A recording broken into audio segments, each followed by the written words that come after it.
नमस्कार। 70 के दशक में मुंबई के सिनेमा घरों के बाहर एक युवक फिल्मों की टिकट ब्लैक करता था। उसको जानने वाले लोग उसे प्यार से नाना कहते थे।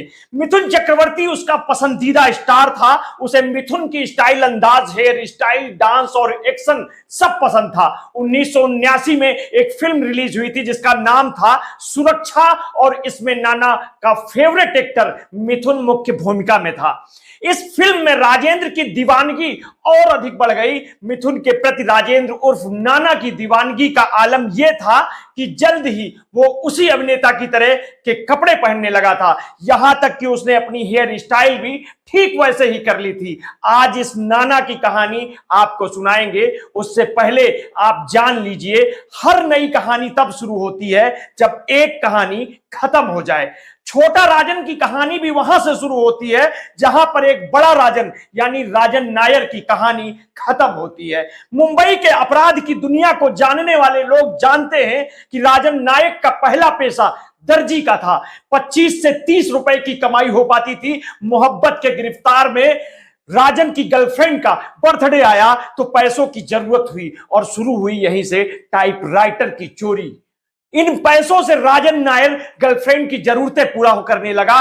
जल्द ही पुलिस ने उसे गिरफ्तार कर लिया। राजन नायर को 3 साल की जेल हो गई। मीडिया रिपोर्ट्स की माने तो जेल से निकलकर राजन ने गुस्से में अपनी गैंग बना ली और नाम रखा गोल्डन गैंग, जो आगे जाकर बड़ा राजन गैंग कहलाया। बताया जाता है कि 1991 में एक मलयाली फिल्म आई थी अभिमन्यु, जो बड़ा राजन की जिंदगी पर आधारित थी। उसमें इन घटनाओं को दिखाया गया है। बड़ा राजन की भूमिका इस फिल्म में मोहनलाल ने की थी। बीबीसी की एक रिपोर्ट में इसका जिक्र है कि राजन ने एक गुर्गे अब्दुल कुंजू को गैंग में जोड़ा था। कुछ दिनों बाद इसी अब्दुल कुंजू ने राजन की गर्लफ्रेंड से शादी कर ली। दोनों की दोस्ती दुश्मनी में बदल गई। अखबार बताते हैं कि 1982 में पठान भाइयों ने कुंजू की मदद से अदालत के बाहर बड़ा राजन महादेव नायर की हत्या कर दी थी। राजन नायर अंडरवर्ल्ड की दुनिया का बड़ा राजन था। बड़ा राजन के खत्म होने के बाद शुरू होती है छोटा राजन के आने की कहानी। वही छोटा राजन और दाऊद के रिश्तों के बारे में भारत की जांच एजेंसियां काफी कुछ पता लगा चुकी थी। मुंबई के चेंबूर के तिलक नगर में 1960 में एक मराठी परिवार में बेटे का जन्म हुआ। नाम रखा गया राजेंद्र सदाशिव निखलजे। पिता सदाशिव थाने में नौकरी करते थे। राजन के 3 भाई और 2 बहनें थी। राजन का पढ़ाई में कम मन लग रहा था। 5वीं तक पढ़ाई के बाद राजेंद्र ने स्कूल छोड़ दिया और शुरुआत हुई जगदीश गूंगा के गैंग से।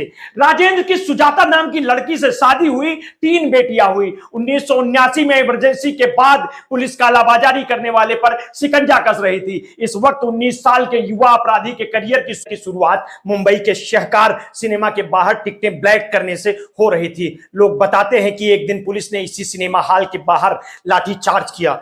लाठियों से गुस्साए राजन ने पुलिस की लाठी छीनी और पुलिस वालों को पीटना शुरू कर दिया। पुलिस वालों से राजेंद्र की यह पहली मुठभेड़ थी। कई पुलिस वाले घायल हुए। इसका एक नतीजा यह रहा कि मुंबई के ज्यादातर गिरोह करीब 5 फुट 3 इंच के राजेंद्र को अपने साथ जोड़ना चाहते थे। राजेंद्र ने बड़ा राजन गैंग ज्वाइन करने का फैसला किया और 1982 में बड़ा राजन के मरने के बाद गैंग की कमान छोटा राजन के हाथ में आई। छोटा राजन ने तय किया कि वो बड़ा राजन की मौत का बदला लेगा। कुंजू के भीतर छोटा राजन का डर इस कदर बैठा कि 9 अक्टूबर 1983 को कुंजू ने क्राइम ब्रांच में जाकर सरेंडर कर दिया। कुंजू को यह लगा कि जिंदगी बचाने का यही एक तरीका बचा है।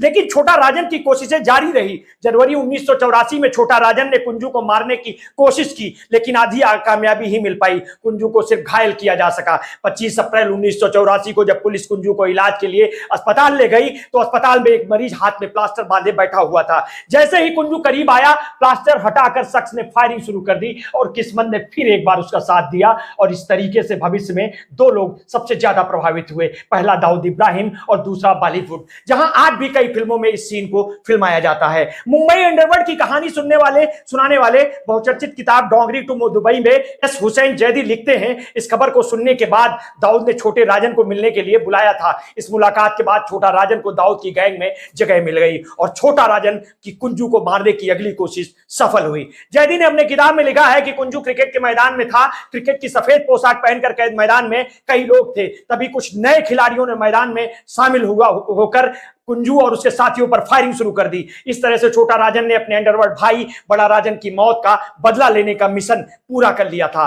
दाऊद और छोटा राजन दोनों एक दूसरे का भरोसा जीत चुके थे। अगले कुछ सालों में छोटा राजन दाऊद भाई के इशारों पर काम करना शुरू कर चुका था।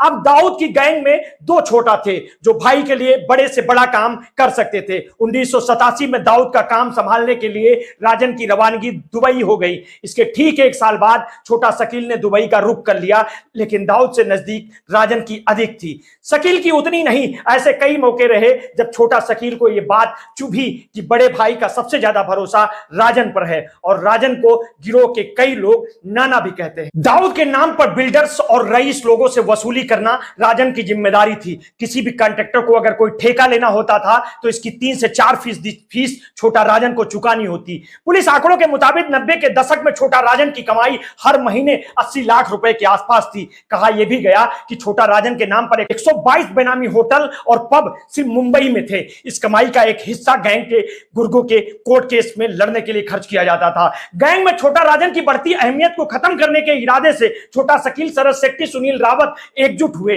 इस एस हुसैन जैदी ने अपनी किताब में डोंगरी टू दुबई में लिखा है, वाकया सर करते हुए, कि दाऊद भाई छोटा राजन की सारी ताकत खुद के पास रखता था। कल को वो तख्ता पलट कर दे, गैंग पर कब्जा कर सकता है। किताब में लिखा है कि दाऊद जवाब देता है कि तुम लोग कब तक ऐसी अफवाहों पर यकीन करने लगे, वो बस अपनी गैंग का मैनेजर है। लेकिन दाऊद के इस जवाब के बाद भी वहां मौजूद लोगों के दिल से छोटा राजन के लिए कड़वाहट कम नहीं हुई। कुछ वक्त की खामोशी के बाद दाऊद छोटा शकील से कहता है, छोटा राजन को फोन लगाओ। यहां एक बात का जिक्र जरूरी है कि वो वक्त था जब दाऊद ने छोटा राजन को अपने भाई साबिर इब्राहिम कास्कर की हत्या करने वाले करीम लाला और अमीर जादा को मारने का काम दे रखा था। छोटा राजन के फोन उठाते ही दाऊद कहता है, इब्राहिम की मौत के लिए जिम्मेदार लोगों का तू अब तक पकड़ नहीं पाया। छोटा राजन जवाब देता है, हाँ भाई, मेरे लड़के लगे हुए हैं। हमले के लिए जिम्मेदार गवली के लड़के अभी जेजे अस्पताल में भर्ती हैं। सिक्योरिटी बहुत टाइट है, मैं जल्द ही कुछ करेगा भाई। वहां कमरे में बैठा सत्या दाऊद से कहता है, मेरे को बस एक मौका दे दो भाई, आप देखोगे कि मैं कैसे सिक्योरिटी को तोड़कर बदला ले लेता हूं। सत्या दाऊद के पैर छूकर निकलता है। अब छोटा शकील और सत्या ये मौका था कि छोटा राजन को दाऊद की नजर से गिराया जाए। 12 सितंबर 1992 को अस्पताल में छोटा शकील और सत्या के गुर्गे घुसने की साजिश रचते हैं। अस्पताल पर हमले के लिए AK-47 का इस्तेमाल किया जाता है। पुलिस पंचनामे के मुताबिक 500 राउंड फायर होती है। जैदी के मुताबिक दाऊद का बदला पूरा हो चुका था और डी गैंग में छोटा राजन के अंत की शुरुआत भी यहीं से हो गई थी। दाऊद ने अपनी खास बैठकों में छोटा शकील को शामिल करना शुरू किया और छोटा राजन को किनारे लगा दिया। 1993 में मुंबई में धमाके हुए, कई लोगों की जान गई। धमाकों के बाद मुंबई के लोगों के मन में दाऊद और उसके सहयोगी छोटा राजन के लिए नफरत भर गई थी। एस जैदी अपनी किताब में लिखते हैं, छोटा राजन ने अखबारों को फैक्स के जरिए अपना पक्ष रखने की कोशिश की। राजन ने दाऊद का बचाव भी किया। ऐसा नहीं है कि गैंग में छोटा राजन और छोटा शकील से मतभेद कम करने की दाऊद ने कोई कमी रखी हो। जैदी लिखते हैं कि दाऊद ने ऐसी ही एक मुलाकात में चिल्लाकर कहा था, नाना मेरे बुरे वक्त का दोस्त है, मैं उसकी बुराई नहीं सुनना चाहता। आपस में झगड़ा धंधे की मौत होती है। दाऊद की बात से छोटा शकील गुट के लोग भले ही खुश ना हो, लेकिन छोटा राजन ने के दिल में महीनों बाद तसल्ली ने घर किया, लेकिन तसल्ली ज्यादा दिन तक नहीं रही। छोटा शकील की ओर राजन को काफिर कहा जाने लगा और जरूरी बैठकों में शामिल नहीं किया जाता था। 1993-94 आते आते दोनों धड़े एक दूसरे के खून के प्यासे हो गए थे। राजन ने दाऊद गैंग का काम करना बंद कर दिया था। राजन अब भारत लौटना चाहता था, लेकिन छोटा राजन का पासपोर्ट उन शेखों के पास था। राजन के पास मुल्क वापसी का कोई रास्ता नहीं बचा था, लेकिन यह जरूरी था कि छोटा राजन की समझ में आ गया था कि दुबई में जीना मुश्किल हो जाएगा।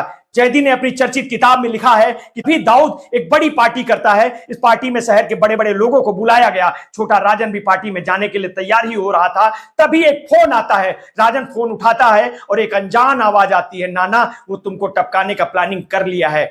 डोंगरी टू दुबई किताब बताती है कि छोटा राजन फोन करके इंडियन एम्बेसी का रुख करता है। वहां एक रॉ अफसर से राजन की बात होती है। दिल्ली फोन लगाए जाते हैं। कुछ घंटों बाद राजन काठमांडू की फ्लाइट में बैठ जाता है।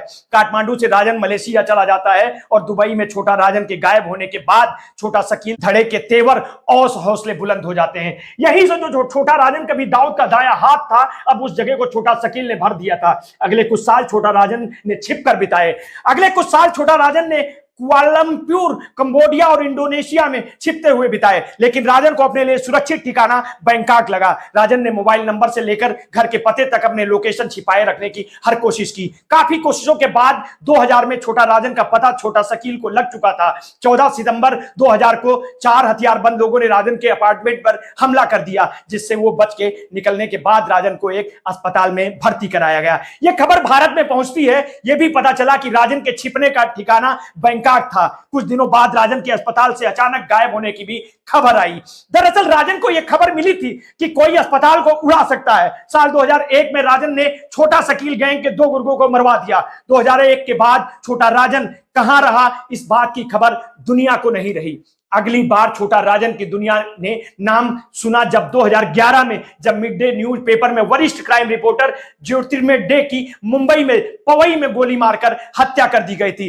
इस हत्याकांड में छोटा राजन का नाम आया था। इसी दौरान साल 2013 में मुंबई के बिल्डर अजय गोसालिया और अरशद शेख की हत्या केस में भी छोटा राजन गैंग के लोगों का नाम आया। इंटरपोल ने छोटा राजन को पकड़ने के लिए रेड कॉर्नर नोटिस जारी किया और फिर 2015 में खबरें आई कि छोटा राजन पर ऑस्ट्रेलिया में हमला हुआ है। बाद में राजन के बाली पहुंचने की बात पता चली। भारत का इंतजार अक्टूबर 2015 में खत्म हुआ। इंडोनेशिया के बाली में छोटा राजन को गिरफ्तार कर लिया गया। ड्रग्स, हथियार, वसूली, तस्करी और हत्या के करीब 70 मामलों में अभियुक्त छोटा राजन को पत्रकार जेडे की हत्या केस में दोषी माना गया। आजीवन कैद की सजा सुनाई गई और जिस मुंबई में कभी छोटा राजन ने टिकटें ब्लैक की, उसी मुंबई की एक अदालत ने छोटा राजन को पत्रकार जेडे की हत्या के केस में उम्र कैद की सजा सुनाई। छोटा राजन का जो शो तो खत्म हो चुका था। मिलते हैं जल्द ही किसी अन्य शो की शुरुआत के साथ। आपने अगर अभी तक हमारे चैनल को सब्सक्राइब नहीं किया है तो कर लीजिए, और अगर आपको हमारी स्टोरी अच्छी लगी है तो अपने हित मित्र शुभचिंतकों में इसे शेयर कर दीजिए। अपना ध्यान रखिए। बहुत बहुत धन्यवाद। साधुवाद।